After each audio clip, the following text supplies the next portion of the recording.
Bismillahirrahmanirrahim. Assalamu alaikum, dear students. I am Abdul Majid Khan. Welcome to Noor Virtual Classes. As we are studying Unit 2 of Biology, solving a biological problem. In last lecture, we have discussed about what is biological problem. Biological problem is actually a question related to living organisms that is either asked by someone or comes into biologist mind by himself or herself. यानी कि ऐसा question जो कि living organism से related हो उसको हम biological problem कहते हैं। और ये प्रॉब्लम कब रिकॉग्नाइज किया जाता है इसके बारे में हमने डिस्कस किया था कि जब क्वेश्चन पूछा जाता है तो पहला स्टेप जो बायोलॉजिकल मेथड का है वो स्टार्ट हो जाता है और बायोलॉजिकल मेथड में हम बायोलॉजिकल प्रॉब्लम्स सॉल्व करते हैं। फिर हमने ऑब्जर्वेशंस की बात की कि ऑब्जर्वेशन क्या होती है, मुशाहिदा होता है। डिटेल में मैंने आपको बताया कि मुशाहिदा क्या होता है, वो स्टडी जिसमें 5 सेंसेस यूज़ हों, vision, hearing, smell, taste, touch. तो ऐसी स्टडी को हम मुशाहिदा कहते हैं। सिंपल देखने को हम मुशाहिदा नहीं कहते। किसी भी चीज़ को देखना और उसके हर एक एस्पेक्ट को सोचना, इसको हम मुशाहिदा कहते हैं। फिर 2 किस्में हैं इसकी, मिकदारी और मयारी, यानी quantitative observations and qualitative observations. जो क्वांटिटेटिव ऑब्जर्वेशंस होती हैं ये मेजरेबल होती हैं, इनवेरिएबल होती है, यानी कि चेंज नहीं होती, और ये ज़्यादा एक्यूरेट होती है as compare to qualitative observations जो कि वेरिएबल होती हैं, जो कि नंबर्स की फॉर्म में रिकॉर्ड नहीं की जा सकती, मेजरेबल नहीं होती। फिर हमने इसके बाद डिस्कस किया था हाइपोथेसिस क्या होता है, मफरूज़ा या ख़याली स्टेटमेंट, यानी कि ऐसी स्टेटमेंट जिसमें हम कोई बात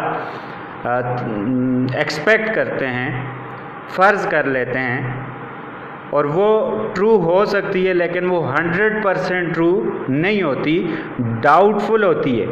सो hypothesis is the tentative explanation of observations, it is the doubtful observation explanation of observations. मुशाहिदे की बुनियाद पे जो स्टेटमेंट बनाई जाती है उसको हम हाइपोथेसिस कहते हैं। जिस तरह मैंने आपको बताया था कि क्लास में चोरी हो गई और हम वहाँ पे जाके देखते हैं या तो लॉक टूटा हुआ है या खिड़की टूटी हुई है, तो उसकी बेस पे हम स्टेटमेंट बनाएंगे और एक गुड हाइपोथेसिस के कैरेक्टरिस्टिक हमने देखे। अब आज के लेक्चर में हम देखेंगे कि डिडक्शंस क्या होती हैं। डिडक्शन का मतलब होता है कमी करना। फॉर एग्ज़ाम्पल इसको आप ऐसे समझ लें, रिडक्शन। रिडक्शन का मतलब क्या होता है? कमी करना, किसी चीज़ को निकालना, ठीक है। अब deductions are the logical consequences of hypothesis, यानी कि जो हाइपोथेसिस होती है, जो स्टेटमेंट होती है, ख़याली स्टेटमेंट, उसके लॉजिकल कंक्लूजन्स। लॉजिकल मीन्स जिसको माइंड तसव्वुर कर सके। अब हम गए, चोरी हुई है, सर ये रोशनदान से कोई चोर घुसा था, और रोशनदान हम देखते हैं कि वहाँ से बहुत ज़्यादा छोटा है, वहाँ से कोई नहीं पास हो सकता, तो ये लॉजिकल ना हुआ, इसको माइंड एक्सेप्ट नहीं करता। तो हाइपोथेसिस के जो लॉजिकल कॉन्सिक्वेंसेस, या आप कॉन्सिक्वेंसेस को समझ लें कंक्लूजन्स, रिजल्ट्स, यानी कि इसका ये रिज़ल्ट हो सकता है। हाइपोथेसिस मफरूज़ा ख़याली स्टेटमेंट के लॉजिकल कॉन्सिक्वेंसेस को हम डिडक्शन कहते हैं। अब बायोलॉजिस्ट हाइपोथेसिस की डिडक्शन करते हैं और जो हाइपोथेसिस होती है, जो मफरूज़ा होता है, उसको ट्रू समझते हैं, यानी कि उसको एज अ ट्रू स्टेटमेंट लेते हैं कि यही सही बात है कि चोर दरवाजे से ही घुसा है, इसका ताला टूटा हुआ है, यही सही बात है, यही पॉसिबल चांस है, इसके अलावा कोई नहीं है। फिर उसके मुताबिक एक्सपेक्टेड रिजल्ट्स वो यानी कि अखज़ करते हैं। तो इस चीज़ को हम डिडक्शन कहते हैं। फॉर एग्ज़ाम्पल, मैं आपको एग्ज़ाम्पल के तौर पे अभी समझाता हूँ कि हमने हाइपोथेसिस बनाई, ख़याली स्टेटमेंट्स बनाई। पहली स्टेटमेंट थी कि सर दरवाज़े से चोर घुसा है, इसका ताला टूटा हुआ था। दूसरा हाइपोथेसिस हम बनाते हैं कि नहीं, खिड़की टूटी हुई थी, वहाँ से चोर घुसा है। दो हाइपोथेसिस हो गई। तीसरा कुछ और था। इसी तरह 3-4 हाइपोथेसिस हो गई। इन हाइपोथेसिस में हम डिडक्शन करेंगे, कमी करेंगे। मैंने आपको पहले लेक्चर में बताया था कि ये एक ऐसा प्रॉब्लम, ऐसा एक फार्मूला है बायोलॉजिकल मेथड जिससे इसके स्टेप्स से जो बंदा गुजरेगा तो एंड में बड़ा क्वालिटी डेटा बच जाएगा। जो डेटा प्रोड्यूस होगा वो बहुत ज़्यादा इम्प्रूव्ड होगा क्वालिटी वाइज। तो अब यहाँ पे हम कमी करेंगे, यानी कि जो लॉजिकल बातें होगी उनको हम एक्सेप्ट कर लेंगे, उन हाइपोथेसिस को हम आगे कैरी करेंगे, एक्सपेरिमेंट्स तक लेके जाएंगे, नेक्स्ट स्टेप तक। लेकिन जो लॉजिकल नहीं होगी उनको हम स्किप कर देंगे, रिड्यूस कर देंगे, उनको हम डिडक्ट कर देंगे, बीच में से निकाल देंगे। फॉर एग्ज़ाम्पल, एक स्टूडेंट ने ये हाइपोथेसिस दिया, ये स्टेटमेंट दी कि चोर दीवार से गुज़र के आया और दीवार से गुज़र के चेयर लेके चला गया। तो दिस इज़ नॉट लॉजिकल, ये लॉजिकल नहीं है। तो इस स्टेटमेंट को, इस हाइपोथेसिस को हम डिडक्ट कर देंगे, निकाल देंगे, तो बाकी जो हमारे पास बचेंगे वो बड़े क्वालिटी के हाइपोथेसिस बचेंगे। और ये बात आप समझ लें कि जो डिडक्शन है, अब इसको हम डिडक्शन नहीं कहेंगे। जो हमारे पास हाइपोथेसिस बच जाएंगे होंगे तो वो हाइपोथेसिस ही, उनको हम डिडक्शंस नहीं कहेंगे, लेकिन वो जो हाइपोथेसिस होंगे उनको हम एक्सपेरिमेंट्स में लेके जाएंगे, उनकी क्वालिटी इम्प्रूव हो चुकी होगी। अब डिडक्शंस में हम 2 टर्म्स यूज़ करते हैं। अब इसमें हम इफ़ और देन यूज़ करते हैं। जिस तरह मैंने आपको अभी बताया कि अगर इफ़ चोर दरवाजे से आया है तो दरवाजे का ताला टूटा होना चाहिए। देन फिर क्या होना चाहिए?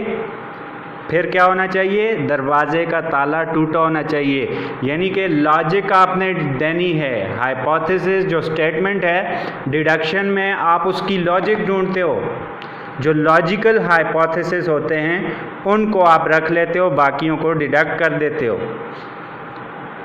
यानी कि जिस तरह मैं कहता हूँ कि चोर अगर खिड़की से घुसा है, इफ़, मैं 2 टर्म्स यूज़ कर रहा हूँ। इफ़, अगर चोर खिड़की से घुसा है, देन फिर खिड़की को टूटा होना चाहिए। तो ये एक लॉजिकल हाइपोथेसिस होगी, इसको हम ट्रू समझ लेंगे और इसको हम आगे लेके चलेंगे एक्सपेरिमेंटेशन की तरफ। अब यहाँ पे आप देखें कि if all birds have wings then pigeon is a bird. यानी कि तमाम बर्ड, जितने भी परिंदे हैं, उनके अगर पर होते हैं तो पिजन के भी तो पर हैं, तो ये भी फिर क्या है? पिजन भी तो एक बर्ड है। अब जो डिडक्शन होती है इसको आप रीजनिंग भी कह सकते हैं। इसमें इफ़ देन का इस्तेमाल है, अगर और फिर का इस्तेमाल है, इसमें लॉजिकल रीजनिंग होती है। तो इस स्टेप को आप जब इन फ्यूचर हायर क्लासेस में पढ़ेंगे तो वहाँ पे एक होती है डिडक्टिव रीजनिंग और एक होती है इंडक्टिव रीजनिंग। अब डिडक्टिव और इंडक्टिव रीजनिंग क्या होती है, इसका थोड़ा सा मैं आपको आइडिया देता हूँ। डिडक्टिव रीजनिंग वो होती है, फॉर एग्ज़ाम्पल, जिसमें हम जनरल से स्पेसिफिक की तरफ जाएं। ये अब जनरल बात है, if all birds have wings, यानी कि तमाम परिंदों के अगर पर हैं, देन पिजन एक स्पेसिफिक बर्ड की हम बात कर रहे हैं, एक स्पेसिफिक चीज़ की हम बात कर रहे हैं, यानी कि जनरल से स्पेसिफिक की तरफ जा रहा है। इसको हम डिडक्टिव रीजनिंग कहते हैं या डिडक्शन कहते हैं। इसको रिवर्स कर दें तो ये बन जाता है हमारे पास इंडक्टिव रीजनिंग या इंडक्शंस, यानी कि if pigeon is a bird, if pigeon is a bird, इसका अगर रिवर्स हम करेंगे, डिडक्टिव से इंडक्टिव करेंगे, if pigeon is a bird then all birds must have wings, कि अगर पिजन बर्ड है, इसके पर हैं, तो बाकी परिंदों के भी पर होने चाहिए। पिजन अगर परिंदा है, बर्ड है, और इसके पर हैं, तो बाकियों के भी पर होने चाहिए। ये इंडक्टिव रीजनिंग होगी। ये हमने एक एडिशन कर दी, इंडक्शन कर दी। किस चीज़ की इंडक्शन कर दी? कि बाकी परिंदों के भी पर होने चाहिए। अब यहाँ पे हमने डिडक्शन कर ली, अखज़ की एक बात कि बर्ड्स के विंग्स हैं तो पिजन के भी तो होने चाहिए। ये हमने एक बात अखज़ की है, जबकि वहाँ पे हमने इंडक्शन की कि if pigeon is a bird, अगर पिजन बर्ड है तो तमाम बर्ड्स के, बाकी तमाम बर्ड्स के विंग्स होने चाहिए। तो ये हमने डिडक्शन के बारे में देखा।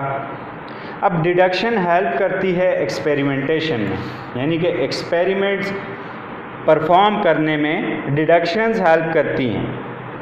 वो मैंने आपको बता दिया कि कैसे हेल्प करती हैं। अगर हम उस हाइपोथेसिस के ऊपर एक्सपेरिमेंट करते कि चोर दीवार से घुसा है और दीवार से कुर्सी लेके चला गया है, छू मंतर हो गया है, तो इस पे हम एक्सपेरिमेंट कर सकते हैं? Not possible. तो हम एक्सपेरिमेंटेशन फिर नहीं कैरी कर सकेंगे, हम बायोलॉजिकल मेथड के अगले स्टेप में नहीं जा सकेंगे। तो हाइपोथेसिस हमने चुन लिए, हमने डिडक्शंस कर दी, जो लॉजिकल हाइपोथेसिस थे इफ़ देन की मदद से हमने वो रख लिए, बाकियों को हमने डिडक्ट कर दिया, बाकी हाइपोथेसिस को हमने निकाल दिया। अब उनमें से वन बाय वन हम एक एक हाइपोथेसिस को टेस्ट करेंगे कि आया वो ट्रू है या नहीं है। तो एक्सपेरिमेंट में हम क्या करते हैं? एक्सपेरिमेंट में हम हाइपोथेसिस को इन एक्सपेरिमेंटेशन हम क्या करते हैं? हाइपोथेसिस को चेक करते हैं। हाइपोथेसिस को चेक करते हैं कि आया वो ट्रू है। हाइपोथेसिस जो हमारा मफरूज़ा है, जो हमारी स्टेटमेंट थी, जो एक्सपेक्टेड रिज़ल्ट था, वो ट्रू है या नहीं है, आर नॉट। अब अगर वो ट्रू होगा तो हमारे पास रिज़ल्ट निकल आएगा, कंक्लूजन निकल आएगा। लेकिन अगर वो ट्रू नहीं होगा तो हमें फिर ऑब्जर्वेशन पे जाना पड़ेगा, दोबारा से इस प्रोसेस को स्टार्ट करना पड़ेगा। अगर हमारा हाइपोथेसिस एक्सपेरिमेंट के ज़रिए चेक हो गया, ट्रू हो गया कि चोर रोशनदान से गुज़रा था और चेयर लेके चला गया, तो अगर हम इस पे तजर्बा करें और ये ट्रू निकल आए, फिर तो हमारे पास रिज़ल्ट आ गया ना। अगर ये गलत निकल आए, वो छोटा है, उसमें से नहीं गुज़र सकता चोर, तो हम दोबारा पीछे जाएंगे ऑब्ज़र्वेशन के ऊपर, फिर दूसरी कोई हाइपोथेसिस बनाएंगे और उस ऑब्ज़र्वेशन की बेस पे, और फिर आके उसको एक्सपेरिमेंट करेंगे। अब जो एक्सपेरिमेंट है ये इम्पॉर्टेंट स्टेप है बायोलॉजिकल मेथड का, या बहुत बेसिक स्टेप है बायोलॉजिकल मेथड का। इसमें बायोलॉजिस्ट क्या करते हैं, हाइपोथेसिस को चेक करते हैं और हाइपोथेसिस को ट्रू या फॉल्स, यानी कि हाइपोथेसिस को चेक करते हैं कि वो ट्रू है या फॉल्स है। अगर ट्रू होगा, इफ़ हाइपोथेसिस इज़ ट्रू, तो फिर क्या होगा कि आगे कंक्लूजन्स या रिजल्ट्स निकल आएंगे। अगर ये हाइपोथेसिस ट्रू नहीं होगा तो फिर क्या होगा, दोबारा टेस्टिंग की जाएगी। यानी कि अगर ट्रू होगा तो एक्सेप्ट किया जाएगा, अगर ट्रू नहीं होगा तो रिजेक्ट किया जाएगा और दोबारा से ऑब्जर्वेशंस की जाएंगी। लेकिन जब एक्सेप्ट किया जाएगा तो रिगरस एक्सपेरिमेंटेशन की जाएंगी, बार बार एक्सपेरिमेंट किया जाएगा इस हाइपोथेसिस को। ये नहीं कि एक बार रिज़ल्ट आ गया, वो तो हो सकता है गलती से आ गया हो। तो साइंटिस्ट क्या करेंगे, बार बार इस हाइपोथेसिस की टेस्टिंग करेंगे, बार बार ये ट्रू आएगा तो फिर इसको यानी कि रिज़ल्ट समझेंगे, कंक्लूजन समझेंगे। लेकिन पॉसिबल है कि पहली बार ट्रू आ जाए और फिर बाद में वो सपोर्ट ना करे, और अगर रिजेक्ट हो जाए तो फिर न्यू हाइपोथेसिस बनाई जाती हैं और उनको फिर टेस्ट किया जाता है।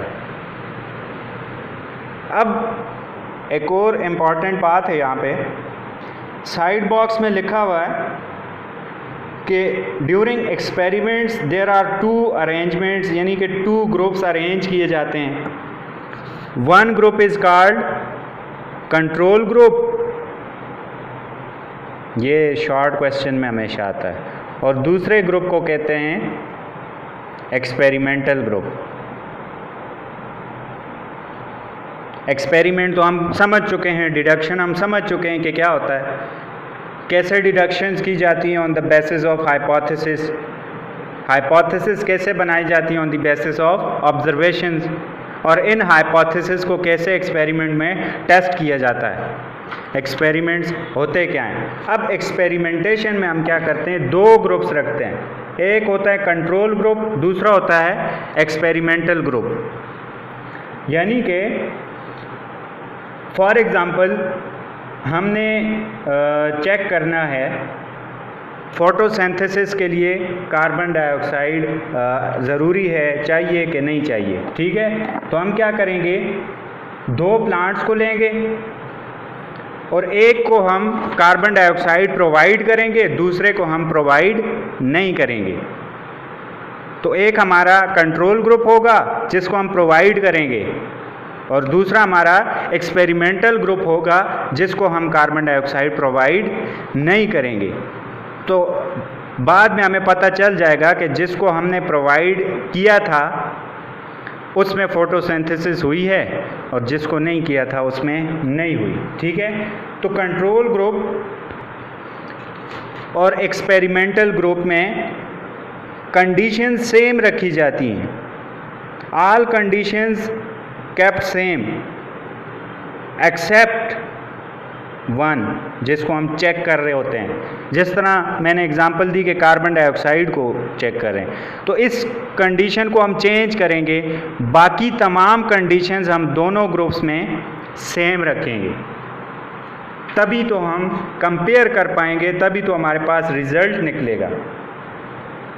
अब हम इस प्लांट को सॉइल भी प्रोवाइड करेंगे, दोनों को वाटर भी प्रोवाइड करेंगे, सनलाइट भी प्रोवाइड करेंगे, एक्सेप्ट कार्बन डाइऑक्साइड। सिर्फ एक चीज़ नहीं प्रोवाइड करेंगे, वो क्या है, कार्बन डाइऑक्साइड, जिसको हम टेस्ट करना चाहते हैं। अब इससे प्रूव होगा कि कार्बन डाइऑक्साइड फोटोसिंथेसिस के लिए ज़रूरी है, और कार्बन डाइऑक्साइड के बग़ैर फोटोसिंथेसिस नहीं होती, जो कि फोटोसिंथेसिस एक्सपेरिमेंटल ग्रुप में नहीं होगी। तो इस तरह हम एक्सपेरिमेंट्स करते हैं। तो क्वेश्चन आता होता है कि why control group is important in experiments. तो कंट्रोल ग्रुप क्यों ज़रूरी है एक्सपेरिमेंटेशन में? It is important to prove और to compare the results in both these group. Conditions are kept constant, conditions are kept same except the condition being tested. So this help us to draw results, conclusions. ठीक है, तो control group इसीलिए ज़रूरी है। ये short question होता है और आपका आज का होमवर्क भी यही है, नोट से आपने हेल्प ले लेनी है। Why control group is important in experimentation. तो आज हमने क्या पढ़ा?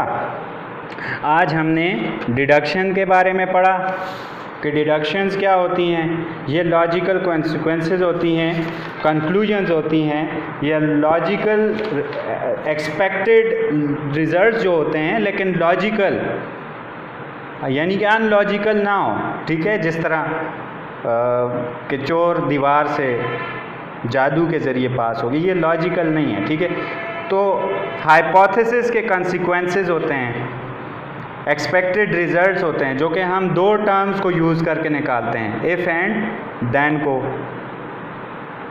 और एक्सपेक्टेड रिज़ल्ट हम निकालते हैं और उसको एज अ ट्रू कंसिडर करते हैं और फिर उसको एक्सपेरिमेंट की तरफ हम लेके जाते हैं।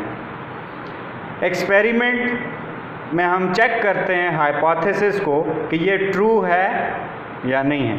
अगर ट्रू होगा तो उसको हम एक्सेप्ट करेंगे और अगर फॉल्स होगा तो उसको हम रिजेक्ट करेंगे और दोबारा ऑब्जर्वेशन पे जाएंगे, दोबारा न्यू हाइपोथेसिस ऑन ऑब्जर्वेशन की बेस पे निकालेंगे, उसको फिर टेस्ट करेंगे। लेकिन अगर ट्रू है तो उसको हम रिगरस टेस्टिंग करेंगे, बार बार टेस्टिंग करेंगे, एक्सपेरिमेंट करेंगे, और ताकि हम उसको प्रूव कर सकें कि ये एक्सीडेंटली रिज़ल्ट नहीं आया बल्कि बार बार यही रिज़ल्ट आ रहा है। तो इसमें फिर हमने कंट्रोल ग्रुप और एक्सपेरिमेंटल ग्रुप देखा कि क्यों ज़रूरी है एक्सपेरिमेंट्स में। जब हम तजर्बा कर रहे होते हैं, एक्सपेरिमेंट कर रहे होते हैं, तो उसमें कंट्रोल ग्रुप रखना क्यों ज़रूरी है? ताकि हम कंपेयर कर सकें, हमें पैरामीटर पता चल सके कि जो एक्चुअल पैरामीटर है वो कौन सा है, ताकि उसके साथ हम फिर एक्सपेरिमेंटल ग्रुप को कंपेयर तो कर सकें। अदरवाइज़ तो हमें कैसे पता चलेगा कि एक्सपेरिमेंटल ग्रुप में फोटोसिंथेसिस नहीं हो रही, कंट्रोल ग्रुप हमारे पास है ही नहीं, तो हमें कैसे पता चलेगा कि ये कार्बन डाइऑक्साइड की वजह से नहीं हो रही। सो होपफुली आपको समझ आई होगी। कोई भी मसला हो तो आपने पूछ लेना है। थैंक यू, अल्लाह हाफिज़।